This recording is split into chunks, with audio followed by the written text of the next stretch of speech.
Quem é o Deus que eu adoro? Essa pergunta ela pode parecer um pouquinho estranha, né, a princípio, mas ela faz muito sentido dentro de uma ótica cristã que está sendo desenvolvida pelas igrejas evangélicas, né, nesses últimos tempos. É só você olhar para teologia da prosperidade, por exemplo, e ver como que o Deus que as pessoas estão adorando está muito mais parecendo, tá muito mais parecida com o ego delas do que com o Deus das Escrituras.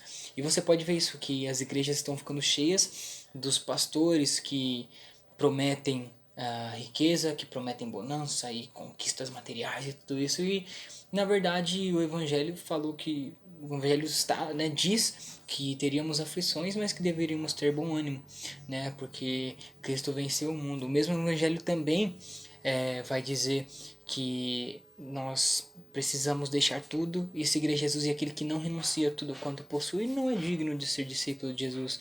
O mesmo Evangelho vai dizer para nós colocarmos o interesse do nosso próximo na frente do nosso, considerar os próximos mais importante do que a gente mesmo, e aquele que quer ser o primeiro no reino maior precisa servir.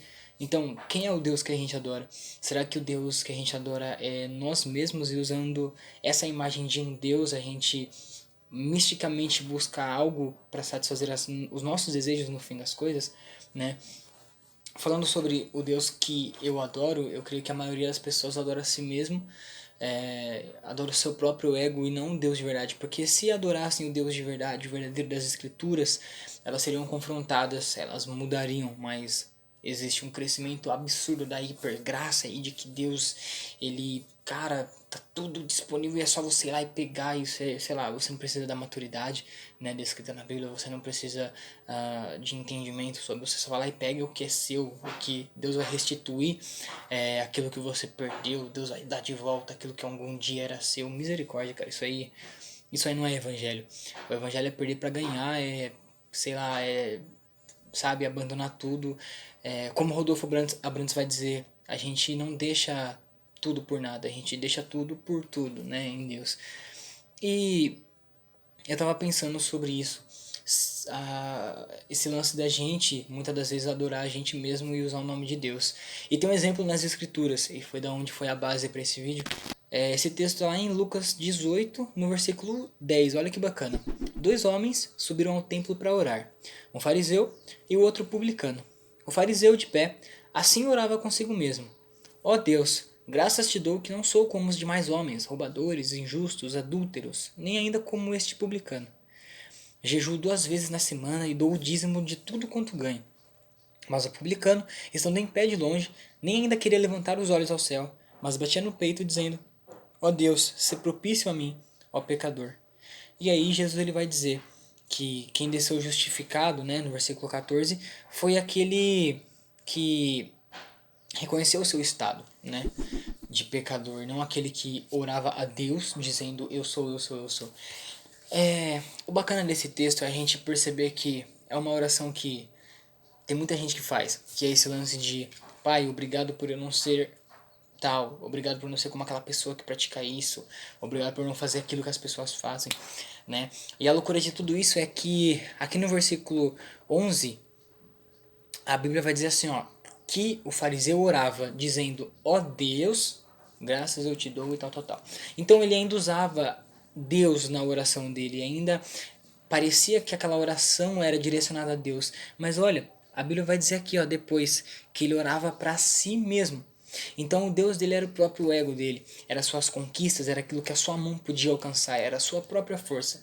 E isso aí é a loucura que a gente está vivendo hoje em dia, que a gente coloca o homem no centro, é um evangelho antropocêntrico, onde o homem precisa ser exaltado, porque o evangelho precisa fazer com que o homem se sinta bem, o evangelho precisa fazer com que o homem se sinta produtivo, o evangelho precisa fazer com que o homem se sinta empoderado, e a gente lança campanhas e músicas dizendo que Deus vai restituir, que sabe que Deus ele tá vindo e tá fazendo, e Deus ele faz e faz e faz, e cara, aonde é que a gente está colocando o segundo homem dessa parábola, que é aquele que batia no peito e dizia, miserável homem que sou?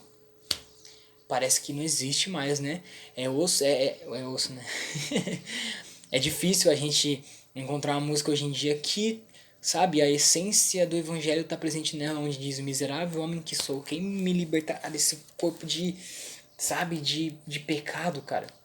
Não existe, porque a gente tá tão focado no Deus tá conquistando, Deus tá fazendo por mim, Deus vai fazer por mim, Deus vai me dar, Deus tal, tal, tal. E cara, o evangelho tá ficando de lado pra gente bater no peito e orar ao nosso Deus, que é nós mesmos, dizendo: obrigado por eu não ser como aquilo, por eu ter aquilo, porque eu tá fazendo aquilo. Cara, o evangelho precisa, sabe, ser revelado de volta para que o evangelho venha confrontar pessoas de verdade, venha mudar a mentalidade das pessoas, venha transformar vidas, cara, e não ficar prometendo bonança e riqueza e isso aí não existe, cara. Se você tá atrás disso, você, cara, vai pra uma igreja de teologia da prosperidade que você vai achar em plenitude. Agora, se você tá atrás de mudança de vida, de evangelho verdadeiro, de transformação de caráter, você reconhece que você, cara, sabe, é totalmente depravado, cara. Você é um viciado, você não consegue viver as coisas de Deus, você não tem força, você não tem, sabe, mais vontade das coisas de Deus, cara. Bem-vindo, você tá no lugar certo e eu também tô buscando isso junto com você.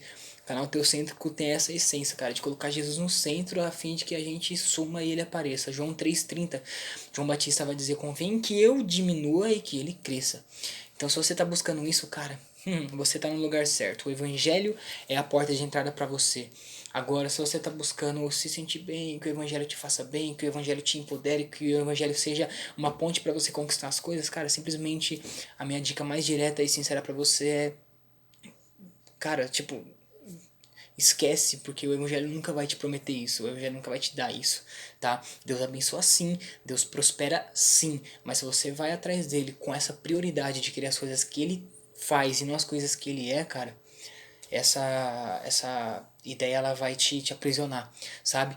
Alessandro Vilas Boas ele vai dizer num hino que eu gosto muito desse, ele fala assim, ó, que muitos querem suas mãos, só que nós queremos os seus pés. Então, se de alguma forma isso for uma verdade pra gente, a gente buscar somente conhecer quem ele é e não só ser as mãos dele e as coisas que ele faz, cara, a gente vai ter descoberto o sentido do evangelho. João 17,3 vai dizer assim: e a vida eterna é essa, que conheçam a ti. Eu tava lendo um livro hoje de manhã, Confissões, do Agostinho de Hipona, e ele diz uma coisa aqui no capítulo 1 já incrível, olha só. Pois quem poderá invocar-te sem antes conhecer-te? Pois aquele que não conhece a ti pode invocar a outro que não seja o Senhor. Será melhor, então, que ao invocar-te, conheçamos a ti? Mas como invocarão aquele em quem não creram? Ou como crerão sem que ouçam a um pregador? Aqueles que buscam o Senhor hão de louvá-lo, pois aqueles que o buscam hão de encontrá-lo, e aqueles que o encontrarem hão de louvá-lo.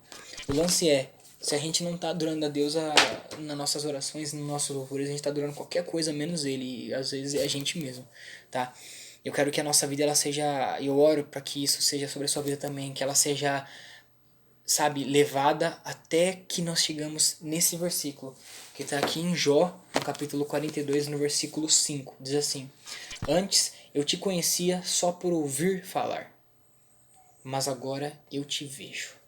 Em outras versões, eu te conhecia só de ouvir falar, mas agora os meus olhos te veem. Então isso deixou de ser uma ideia de quem Deus é, o Deus que, não sei, que tem só de prosperidade, tal, tal, tal, e deixou de ser isso para ser Deus de verdade. O evangelho verdadeiro manifesto em Cristo Jesus, quem ele é de fato. Então, o Deus que eu adoro pode estar sendo eu. Pensa nisso, sabe? Por que a gente se interessa tanto por louvores que exaltam o homem, sabe? Tipo, gasta tempo pensando nisso. E se algum dia você encontrar a resposta pra essa resposta e você vê que a resposta é o Deus que eu tô adorando sou eu mesmo, sabe? Se arrepende, dobra seus joelhos, porque Deus ele vai estar esperando pra se manifestar, pra ele mostrar pra você quem ele é de verdade. E aí a sua vida vai ter sentido. E aí você vai entender o que é a vida verdadeira. Valeu.